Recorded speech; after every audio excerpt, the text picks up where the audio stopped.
تعالى في شأن حبيبه وكريمه إن الله وملائكته يصلون على النبي يا أيها الذين آمنوا صلوا عليه وسلموا تسليما اللهم صل على سيدنا ومولانا محمد وعلى آل سيدنا ومولانا محمد وبارك وسلم صلاة وسلام عليك يا سيدي يا سيدي يا رسول الله صدق الله العظيم وبلغنا رسوله النبي الكريم الأمين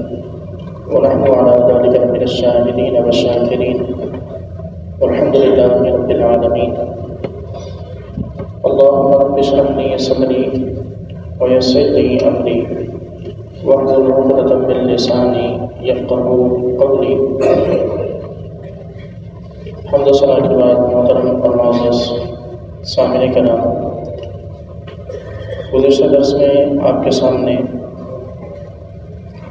صحیح مسلم شریف کی پہلی حدیث مبارک جو حدیث جبریل کے نام سے مشہور ہے،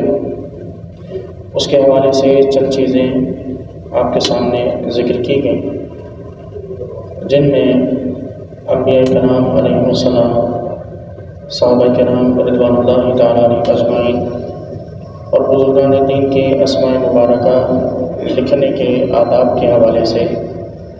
احکام آپ کے سامنے ذکر کیے گئے۔ اس کے علاوہ ایمان کی تعریف، احسان کی تعریف، ایمان اور احسان کی کیفیتیں آپ کے سامنے ذکر کی گئی۔ رسول اللہ صلی اللہ تعالیٰ علیہ وسلم سے جب حضرت جبریل علیہ السلام نے ایمان و احسان کے متعلق سوال کیا اور ان کے جواب ملنے کے بعد پھر آپ صلی اللہ تعالیٰ علیہ وسلم سے حضرت جبریل علیہ السلام نے قیامت کے متعلق سوال کیا، اور قیامت کے متعلق جو حضرت جبریل علیہ السلام نے سوال کیا تو اس کا جواب رسول اللہ صلی اللہ تعالیٰ علیہ وسلم نے ارشاد فرمایا کہ سوال کرنے والے سے زیادہ مسئول بھی نہیں جانتا، یعنی جتنا سائل جانتا ہے قیامت کے متعلق اتنا ہی مسئول یعنی میں جانتا ہوں۔ سائل یعنی سوال کرنے والا، اور مسئول یعنی جس سے سوال کیا جائے۔ اور اس نشست میں سائل جبریل علیہ السلام تھے اور مسئول رسول اللہ صلی اللہ علیہ وسلم سے تھے جن سے سوال کیا جا رہا تھا۔ تو حضور اکرم صلی اللہ علیہ وسلم نے جب یہ ارشاد فرمایا تو یہاں ایک ہمیں اس کے ساتھ ہی حضرت جبریل علیہ السلام نے پھر حضور اکرم صلی اللہ علیہ وسلم سے جب یہ سوال کیا، آپ نے جواب دیا، پھر آپ علیہ السلام نے قیامت کی علامات کے متعلق جب آپ سے پوچھا گیا تو پھر رسول اللہ صلی اللہ علیہ وسلم نے قیامت کی چند نشانیاں اور چند علامات آپ صلی اللہ علیہ وسلم نے بتائیں۔ یہاں حضرت عمر فاروق رضی اللہ تعالیٰ عنہ فرماتے ہیں کہ پھر اتنی بات کے بعد وہ شخص اٹھ کر چلا گیا اور رسول اللہ صلی اللہ علیہ وسلم نے بتایا کہ وہ شخص حضرت جبریل علیہ السلام تھے جو سوال کر رہے تھے۔ اب حضور اکرم صلی اللہ علیہ وسلم سے قیامت کا سوال کیا جانا اور آپ کا یہ فرمانا کہ مسئول سائل سے زیادہ نہیں جانتا، یعنی جتنا تم جانتے ہو میں بھی اتنا ہی جانتا ہوں، اس سے تو یہ بات واضح ہوتی ہے کہ شاید کہ رسول اللہ صلی اللہ علیہ وسلم کو قیامت کا علم نہیں تھا۔ اگر علم ہوتا تو حضور جس طرح باقی سوالوں کے جواب آپ نے دیے تو آپ قیامت کے واقع ہونے کا بھی آپ علیہ السلام جواب بتا دیتے کہ قیامت کب آنی ہے، لیکن آپ نے جواب نہیں دیا، اور کم علمی کا رسول اللہ صلی اللہ علیہ وسلم نے وہاں اظہار کیا اور یہ فرمایا کہ تم سے زیادہ، یعنی جبریل سے یہ فرمایا کہ تم سے زیادہ نہیں، میں نہیں جانتا۔ اور یہاں کل 5 قسم کے علوم ہیں کہ جو علماء کرام کے زیر بحث آتے ہیں، اور اس حدیث کے تحت بھی اس چیز کے حوالے سے بحث کی جاتی ہے۔ 5 باتوں کا علم جن کے متعلق اللہ رب کائنات نے قرآن میں بھی ان چیزوں کے متعلق ارشاد فرمایا کہ ان چیزوں کا علم اللہ ہی کے پاس ہے، اور اس کے متعلق اللہ تبارک و تعالیٰ نے جو قرآن میں ذکر فرمایا تو وہاں پھر یہ اختلاف اور یہ بات پیدا ہوئی کہ رسول اللہ صلی اللہ علیہ وسلم کو ان چیزوں کا علم ہے یا نہیں۔ ان 5 چیزوں میں سے سب سے پہلی چیز ہے قیامت کب واقع ہوگی، ایک یہ سوال۔ بارش کب ہوگی یہ دوسری بات، ماں کے پیٹ میں کیا ہے یہ تیسری بات، انسان کل کیا کرے گا یہ چوتھا معاملہ، اور کون شخص کس جگہ مرے گا، یہ 5 چیزیں، یہ 5 باتوں کا علم جس کے متعلق اللہ رب العزت نے سورہ لقمان میں بھی اور دیگر کئی صورتوں میں اور کئی مقام پر اللہ تعالیٰ نے اس چیز کا ذکر فرمایا کہ ان چیزوں کا علم اللہ ہی کے پاس ہے اور اللہ کے سوا اور کسی کے پاس نہیں ہے۔ تو اس سے یہ ثابت ہوتا ہے کہ رسول اللہ صلی اللہ علیہ وسلم کو بھی ان چیزوں کا علم نہیں، کیونکہ اللہ نے قرآن میں ان چیزوں کے متعلق ارشاد فرمایا کہ اللہ کے پاس ان چیزوں کا علم ہے۔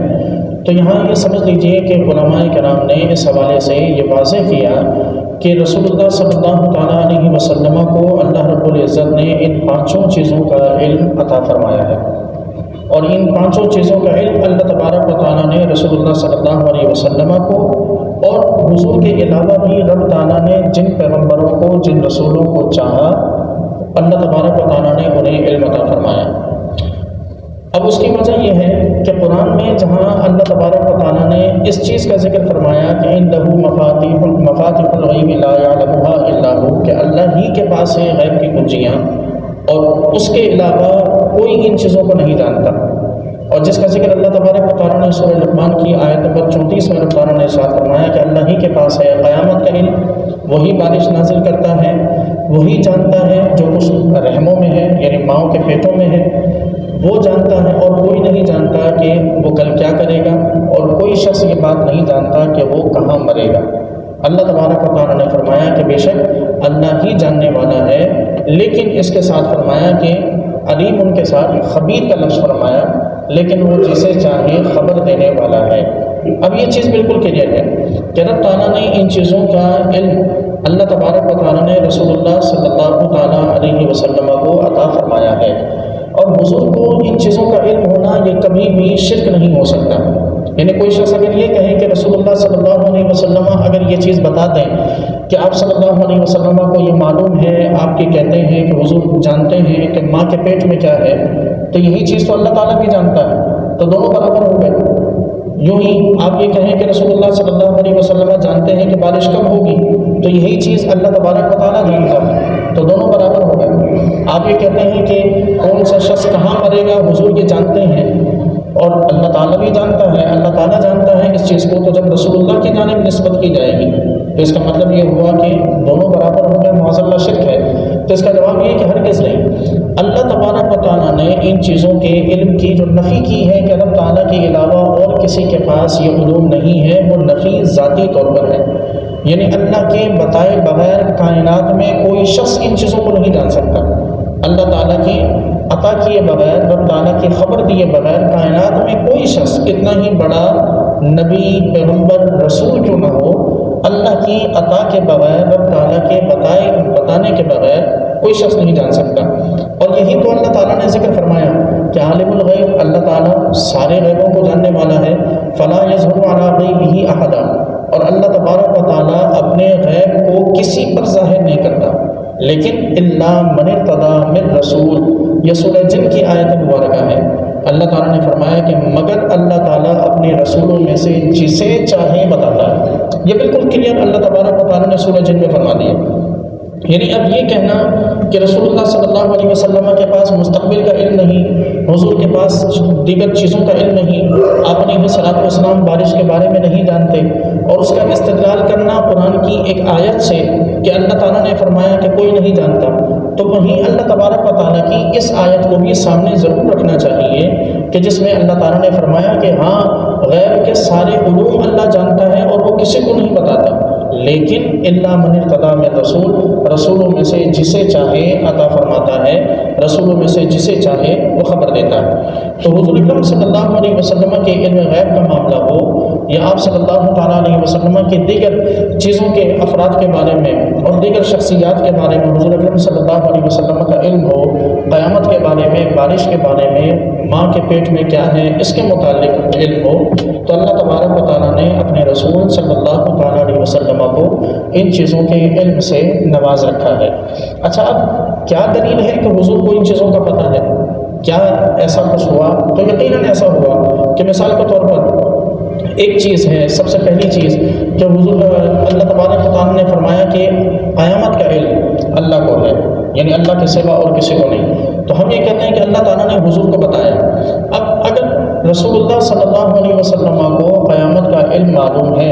قیامت کب آئے گی حضور یہ جانتے ہیں، تو حضور نے بتایا کیوں نہیں؟ تو اس کا جواب یہ ہے کہ رسول اللہ نے یہ بتانے سے انکار کب کیا کہ میں نہیں جانتا؟ حضور نے یہ کب فرمایا کہ مجھے معلوم نہیں؟ آپ علیہ الصلوۃ والسلام نے یہ فرمایا کہ جتنا سائل یعنی سوال کرنے والا جانتا ہے اتنا میں جانتا ہوں، یعنی سوال کرنے والا جبریل ہے، جبریل علیہ السلام قیامت کے بارے میں جانتے ہیں، تو یقیناً رسول اللہ نے یہی ارشاد فرمایا کہ جتنا سامنے والا جانتا ہے اتنا ہی میں جانتا ہوں۔ یہاں علم کی نفی کب ہوئی؟ یہاں تو اس بات کا اظہار ہے کہ حضور علیہ الصلوۃ والسلام نے اس کا جواب نہ دینا چاہا تو آپ صلی اللہ علیہ وسلم نے بات کو پلٹا اور آپ علیہ الصلوۃ والسلام نے اس بات کا اظہار نہیں فرمایا۔ رہی بات یہ کہ حضور کو علم کیسے ہے، یہ کیسے ثابت ہو سکتا ہے؟ تو اگلا ہی سوال ہے، حضرت جبریل علیہ السلام نے سوال کیا کہ آپ قیامت کی علامات بتائیے، تو حضور اکرم صلی اللہ تعالیٰ علیہ وسلم نے قیامت کی نشانیاں بتائیں، اور نشانیاں بتاتے ہوئے آپ صلی اللہ علیہ وسلم نے ارشاد فرمایا کہ جب یہ دیکھو کہ باندیوں سے ان کے آقا پیدا ہو رہے ہیں، اور جب تم یہ دیکھو کہ برہنہ تن برہنہ با تنگ دست چرواہے بڑی بڑی عمارتیں بنانے لگے ہیں، تو سمجھ لینا کہ قیامت قریب۔ اور حضور نے یہ علامات بتائیں۔ اب یہاں پر یہ صرف 2 علامات اس حدیث میں حضور نے بتائیں، اس کے علاوہ دیگر احادیث میں آپ علیہ الصلوۃ والسلام نے قیامت کی اور بہت سی نشانیاں بتائیں، زنا کا عام ہونا، بے حیائی کا عام ہونا، سود کا عام ہونا، آپ علیہ الصلوۃ والسلام کے فرمان کے مطابق دابۃ الارض کا آنا، یاجوج ماجوج کا آنا، دجال کا ظاہر ہونا، امام مہدی کا ظاہر ہونا، حضرت عیسیٰ کا نازل ہونا، یہ ساری علامات ہمیں کس نے بتائیں؟ رسول اللہ نے بتائیں۔ اور کسی بھی چیز کے بارے میں علامات وہی نشانیاں وہی بتا سکتا ہے جو اس چیز کو جانتا ہو، جو چیز کو جانتا ہی نہیں وہ نشانیاں کیا بتائے گا؟ مثال کے طور پر حضور نے یہ نشانیاں بتائیں کہ جب یہ باتیں پائی جائیں تو سمجھنا کہ قیامت قریب ہے۔ اس کا مطلب یہ ہوا کہ حضور یہ جانتے ہیں نا کہ قیامت ان سب کے بعد واقع ہوگی، تو ان سب کے بعد پھر قیامت واقع ہوگی، تو اس کا مطلب یہ ہوا کہ رسول اللہ صلی اللہ تعالیٰ علیہ وسلم کو قیامت کے واقع ہونے کا علم ہے۔ اچھا، دوسری چیز اس بات پر دلیل یہ ہے کہ ہمیں رسول اللہ صلی اللہ تعالیٰ علیہ وسلم سے یہ بھی معلوم ہے کہ قیامت کس مہینے میں ہوگی، یعنی محرم کا مہینہ ہوگا۔ پھر یہ بھی معلوم ہے کہ محرم کی کون سی تاریخ ہوگی، تو 10 محرم کا دن ہوگا۔ پھر یہ بھی معلوم ہے کہ دن کون سا ہوگا، تو جمعے کا دن ہوگا۔ یعنی یہ ساری چیزیں ہمیں رسول اللہ صلی اللہ علیہ وسلم نے بتائی۔ 10 محرم کا مہینہ ہوگا، 10 تاریخ ہوگی، جمعے کا دن ہوگا، قیامت واقع ہوگی۔ اب صرف ایک چیز رہ گئی تھی جو حضور نے نہیں بتائی، وہ ہے سال، یعنی آپ علیہ الصلوۃ والسلام نے سن نہیں بتایا، سال نہیں بتایا کہ کون سے سال میں۔ کیوں نہیں بتایا؟ اس لیے کہ اللہ کا وعدہ ہے کہ قیامت اچانک آئے گی۔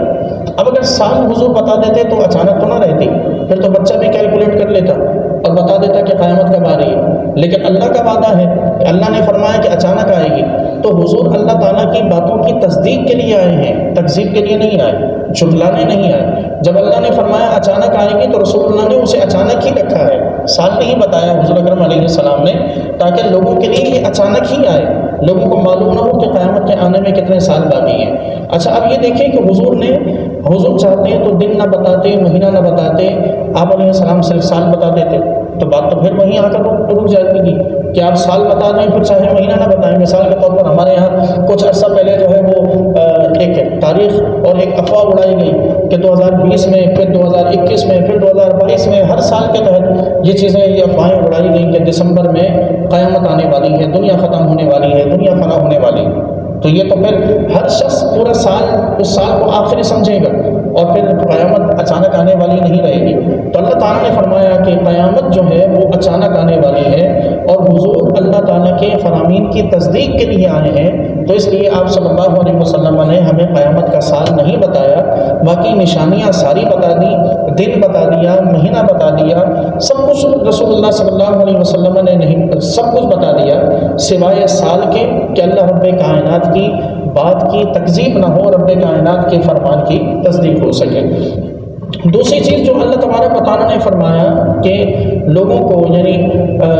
اللہ تبارک و تعالیٰ کو جو علم ہے وہ ماں کے پیٹ میں کیا چیز ہے، اللہ تبارک و تعالیٰ، یا بارش کا اللہ تعالیٰ نے فرمایا کہ وہی بارش نازل کرتا ہے، اور وہی جانتا ہے کہ بارش کب نازل ہونے والی. تو اس کا مطلب یہ ہوا کہ رسول اللہ صلی اللہ علیہ وسلم کو بارشوں کا علم نہیں معاذ اللہ. آپ علیہ الصلوۃ والسلام کو بارشوں کا علم بھی ہے, اور حضور اکرم صلی اللہ علیہ وسلم کی احادیث سے یہ بات بھی ثابت ہے کہ آپ علیہ الصلوۃ والسلام نے جب چاہا بارش ہوئی اور حضور نے جب چاہا بارش رکی. اور ایسے کئی احادیث حضور اکرم صلی اللہ علیہ وسلم کی موجود ہیں کہ مثال کے طور پر ایک شخص آیا, اس نے آ کر عرض کی یا رسول اللہ صلی اللہ علیہ وسلم, مجلس میں کھڑا ہوا, عرض کی یا رسول اللہ صلی اللہ علیہ وسلم دعا فرمائیے کہ بارش نہیں ہو رہی. حضور نے دعا کے لیے ہاتھ اٹھائے, بارش شروع ہو گئی, اور اگلے ہی جمعے دوبارہ وہی شخص اٹھا, یا رسول اللہ دعا کیجیے کہ آقا بارش بہت زیادہ ہو رہی ہے, اب نقصان ہو رہا ہے. حضور نے دعا فرمائی, بارش رک گئی. یعنی بارش کا ہونا نہ ہونا یہ دونوں چیزیں رسول اللہ صلی اللہ علیہ وسلم کی مرضی سے ہیں, اور مرضی سے اللہ کی عطا سے ہیں. یعنی اللہ تعالیٰ کے مقابلے میں حضور علیہ الصلوۃ والسلام کو نہیں لایا جا رہا. نہ کوئی مومن اللہ کے مقابلے میں رسول اللہ کو لے کر آ سکتا ہے. اللہ تبارک و تعالیٰ کی ذات واحد یکتا لا شریک ہے,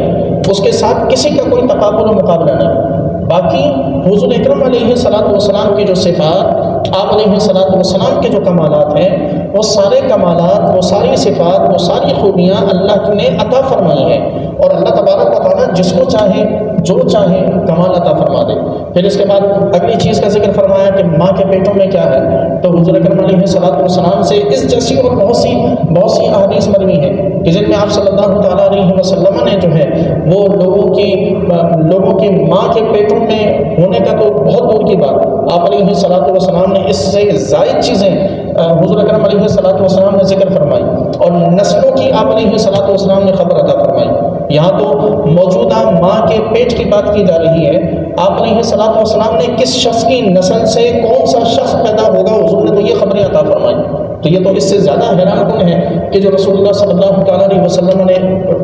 ارشاد فرمایا اور آپ علیہ الصلوۃ والسلام نے بتایا. پھر اگلی چیز کہ کون سا شخص کل کیا کرے گا, اللہ تعالیٰ نے فرمایا کہ یہ کوئی نہیں جانتا, اور ہمارا یہ عقیدہ ہے کہ اللہ تعالیٰ نے رسول اللہ صلی اللہ تعالیٰ علیہ وسلم کو اس چیز کی خبر عطا فرمائی کہ کون سا شخص کل کیا کرے گا. اس کے متعلق حضور اکرم صلی اللہ علیہ وسلم کی کئی احادیث مبارکہ ہیں. مثال کے طور پر اگلے ہی لمحے کی خبر حضور نے کئی حدیثوں میں عطا فرمائی, اگلے ہی دن کی خبر آپ علیہ الصلوۃ والسلام نے عطا فرمائی. مثلا ایک مشہور حدیث ہے کہ آپ صلی اللہ علیہ وسلم کو جب طائف میں لوگوں نے پریشان کیا, حضور پر کنکر برسائے گئے, تو عذاب کے فرشتے, پہاڑوں کے فرشتہ حضور کی بارگاہ میں حاضر ہوا, عرض کی یا رسول اللہ حکم دیجیے تو میں ان دونوں پہاڑوں کے درمیان رہنے والی اس بستی کو کچل دوں. لیکن حضور نے کیا ارشاد فرمایا, آپ نے فرمایا کہ نہیں, مجھے یہ امید ہے کہ اللہ تعالیٰ ان کی نسلوں میں کلمہ پڑھنے والے پیدا کرے گا. اور وہی ہوا کہ انہی کی نسلوں میں اللہ تبارک و تعالیٰ نے ایسے مومن اور ایسے کامل لوگ پیدا کیے کہ جنہوں نے بعد میں اسلام کا نام روشن کیا. حضور اکرم صلی اللہ تعالیٰ علیہ وسلم نے, آپ علیہ الصلوۃ والسلام نے غزوہ بدر کے موقع پر حضور اکرم علیہ الصلوۃ والسلام نے لوگوں کو اگلے دن ہونے والے, پیش آنے والے تمام تر واقعات کی خبر حضور نے ارشاد فرمائی. پھر اگلی چیز کہ کون سا شخص کہاں مرے گا, اس کی خبر ہمارا عقیدہ ہے کہ حضور کو اللہ تبارک و تعالیٰ نے عطا فرما رکھی ہے. وہی غزوہ بدر کو اٹھا لیجیے کہ آپ رات میں نشان لگا رہے ہیں کہ اس جگہ پہ فلاں کافر کی لاش ہوگی, اس جگہ پہ فلاں کافر کا جسم ہوگا.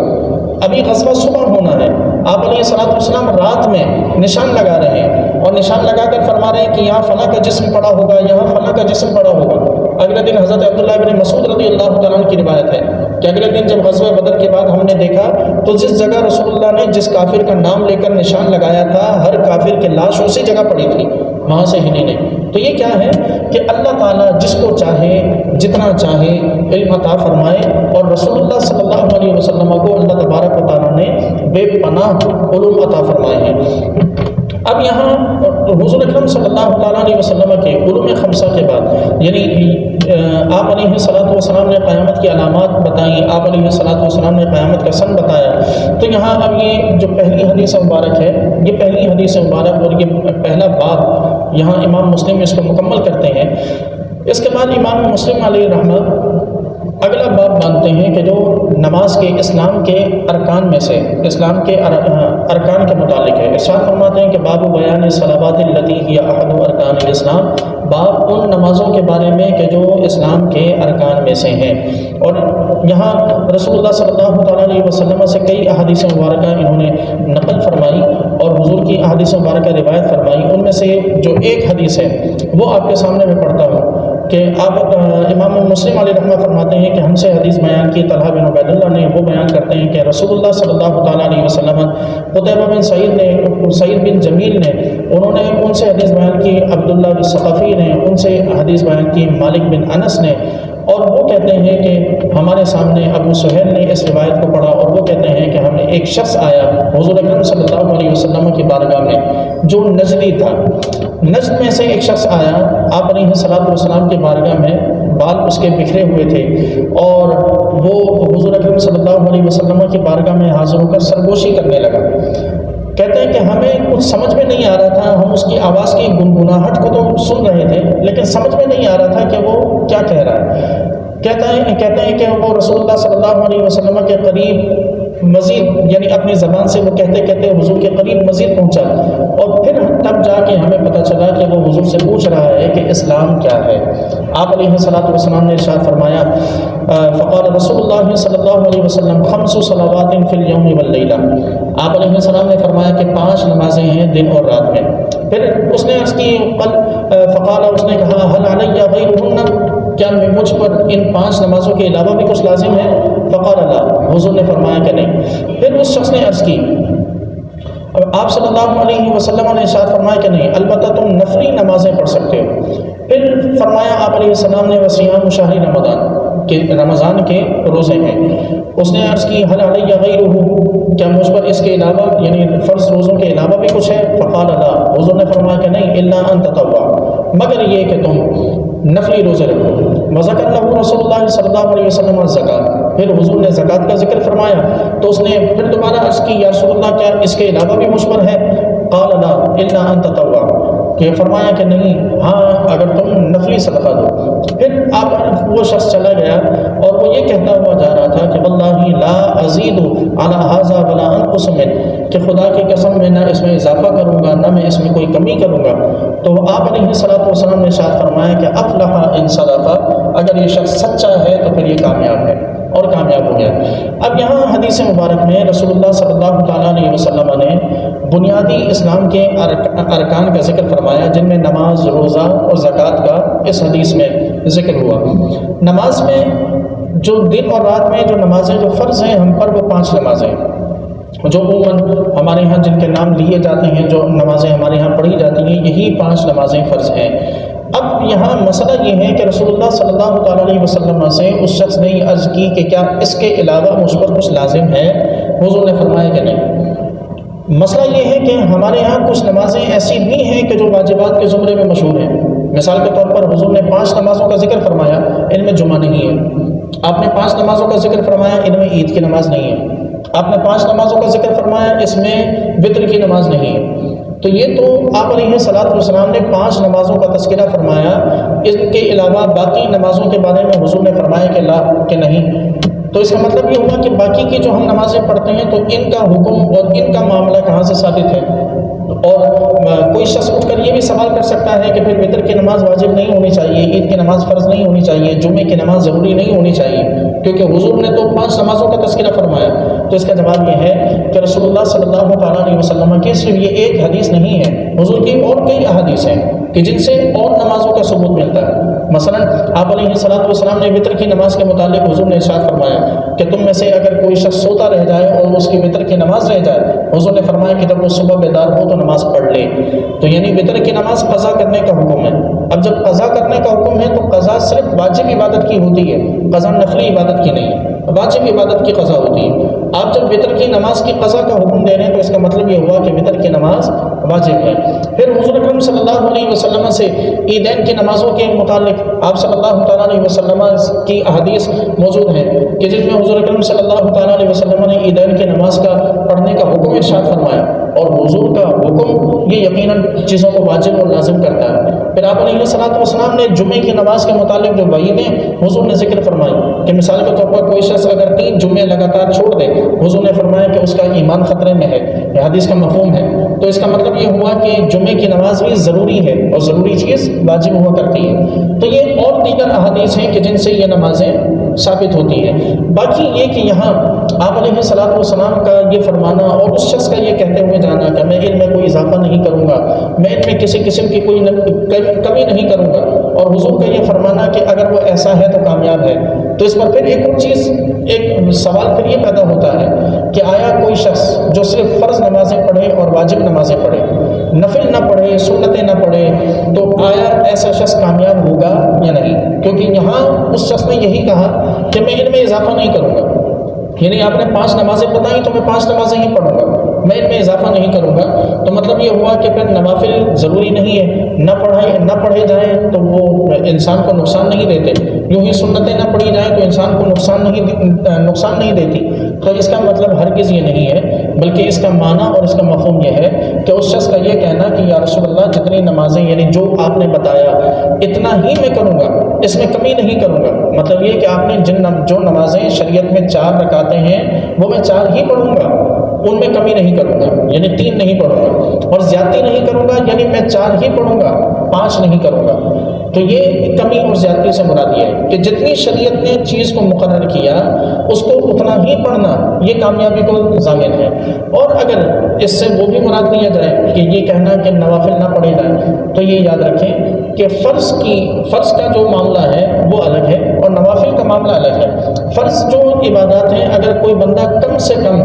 فرائض کی پابندی کرتا رہے، نوافل اگرچہ وہ نہ پڑھے، اضافی عبادات اگرچہ وہ نہ کرے، لیکن کم از کم فرائض کی پابندی کے صدقے اس کے لیے یہ قوی امید ہے کہ اللہ تبارک و تعالیٰ اس کی بخشش فرما دے گا۔ اور نوافل اگر کوئی پڑھے تو وہ بدرجہ اولا اللہ تبارک و تعالیٰ کے یہاں سے رحمتوں کی امید بڑھ جاتی ہے، لیکن فرائض بھی اس کی نجات کے لیے، اس کی فلاح کے لیے کافی ہیں۔ تو حضور کا یہ فرمانا کہ اگر یہ شخص سچا ہے تو یہ کامیاب ہے، تو اس کا مطلب یہی ہے کہ اگر یہ کم از کم یہ پڑھتا رہے تو پھر جو ہے وہ اس کے لیے اللہ تعالیٰ کی جانب سے نجات ہے۔ دوسری چیز یہ کہ آپ صلی اللہ تعالیٰ علیہ وسلم نے یہاں اس بات کا ذکر فرمایا کہ نوافل کوئی چیز نہیں، تو یعنی نوافل کا یہاں انکار اس حدیث سے بظاہر ایسا محسوس ہوتا ہے کہ انکار ہے، لیکن نفل کے بارے میں یہ حکم ہمیں یاد ہونا چاہیے کہ نفل عبادت کا حکم یہ ہے کہ اسے پڑھنا ضروری تو نہیں، لیکن جب ایک مرتبہ شروع کر دیا تو پورا کرنا بڑا ضروری ہے۔ یعنی مثال کے طور پر پیر کا روزہ رکھنا عام حالات میں رمضان کے علاوہ روزہ رکھنا ضروری نہیں ہے، لیکن اگر کسی شخص نے صبح میں روزے کی نیت کر لی اور روزے کی نیت کر کے اس نے اپنا روزہ شروع کر دیا تو اسے اس بات کی اجازت نہیں ہے کہ وہ روزہ توڑ کے وہ بالکل اپنے آپ کو فارغ سمجھے اور یہ سمجھے کہ میرے لیے کسی قسم کا کوئی وبال یا کوئی سوال نہیں ہے، بلکہ اب جب روزہ شروع کر دیا تو اس روزے کو پورا کرے۔ اب اگر درمیان میں کسی وجہ سے روزہ توڑا تو پھر اس روزے کی قضا کرنا ضروری ہے، بعد میں اس روزے کی قضا کرے۔ ایسے ہی نفل نماز ضروری نہیں تھی جب تک شروع نہیں کی تھی، لیکن جب آپ نے نماز شروع کر دی تو اسے پورا کریں گے۔ ایسا نہیں ہے کہ آپ نے نماز شروع کر دی پھر درمیان میں کوئی کام یاد آیا اور پھر اسے چھوڑ کے پھر چلے گئے۔ اب اگر درمیان میں کسی وجہ سے نماز کو توڑا تو پھر اس نماز کی قضا کرنی پڑے گی، کیونکہ ایک چیز جو ہم پر لازم نہیں تھی اس کا آغاز کر کے ہم نے اسے اپنے آپ پر لازم کر دیا، اب جب لازم کر دیا تو پھر پورا کرنا بڑا ضروری ہے۔ حضرت سیدتنا عائشہ صدیقہ رضی اللہ تعالیٰ عنہ بیان کرتی ہیں کہ میں اور حضرت حفصہ رضی اللہ تعالیٰ عنہ ہم روزے سے تھی، ہمارے پاس ایسا کھانا آیا کہ جسے دیکھ کر ہمارا کھانے کو دل چاہا، تو کہنے لگی کہ ہم نے اس میں سے کچھ کھا لیا، یعنی نفلی روزہ تھا ہمارے پاس کچھ کھانا آیا، ہمارا دل چاہا کہ ہم اس سے کھائیں تو ہم نے اس میں سے کھا لیا۔ آپ علیہ الصلوۃ والسلام کو پتہ چلا تو حضور نے فرمایا کہ اس روزے کے بدلے اب دوسرا روزہ رکھو، یعنی نفلی روزہ اگر انسان بیچ میں توڑ دے تو پھر اس روزے کے بدلے دوسرا روزہ رکھنا یہ ضروری ہے۔ اسی طرح آپ صلی اللہ علیہ وسلم سے اسی قسم کی ایک حدیث میں حضور اکرم صلی اللہ علیہ وسلم سے یہ الفاظ مروی ہیں کہ آپ نے ارشاد فرمایا کہ اس کے باپ کی قسم اگر یہ سچا ہے تو یہ کامیاب ہے، یعنی وہ شخص جیسا سوال کیا تھا حضور نے اس کے متعلق فرمایا کہ اس کے باپ کی قسم اگر یہ سچا ہے تو پھر اس کے لیے جو ہے وہ اس کے لیے فلاح ہے، اس کے لیے کامیابی ہے۔ تو یہاں یہ یاد رکھیں کہ غیر اللہ کی قسم کھانا یہ حرام ہے۔ اللہ کے علاوہ اور کسی کی قسم کھانا شرعی اعتبار سے جائز نہیں ہے۔ رسول اللہ صلی اللہ علیہ وسلم کا یہ قسم کھانا یہ زمانہ عرب، یعنی یہ عرب کے رواج کے اعتبار سے تھا کہ عرب میں جب کسی بات کی تاکید کرنی ہوتی تھی تو قسم کے ارادے سے نہیں بلکہ بعد میں وزن ڈالنے کے لیے کسی کی اسی شخص کے سامنے والے شخص کے باپ کی قسم کھا لی جاتی تھی، اور یہ ایک جملہ تھا جو عرب میں ایک رواج تھا اس جملے کا۔ ورنہ اصلاً قسم کے ارادے سے کسی اللہ کے سوا اور کسی کی قسم کھانے کے متعلق علماء کرام کی رائے یہی ہے کہ یہ قسم کھانا شرک ہے، کیونکہ رسول اللہ صلی اللہ تعالیٰ علیہ وسلم نے اس بات کو ذکر فرمایا کہ جس شخص نے قسم کھانی ہے وہ صرف اللہ کی قسم کھائے، اور اللہ تعالیٰ نے تم کو تمہارے باپ دادا کی قسمیں کھانے سے منع فرمایا۔ اب قسم کے مزید جو احکام ہیں وہ انشاءاللہ آگے جب قسم کے حوالے سے احادیث آئیں گی تو وہیں پر ذکر کیے جائیں گے۔ تو یہ چند ایک باتیں اس حدیث کے حوالے سے، ان دو ابواب کے حوالے سے ذکر ہوئی۔ خالق کائنات سے دعا ہے کہ پروردگار ہم سب کو یاد رکھنے اور عمل کرنے کی توفیق مرحمت فرمائے۔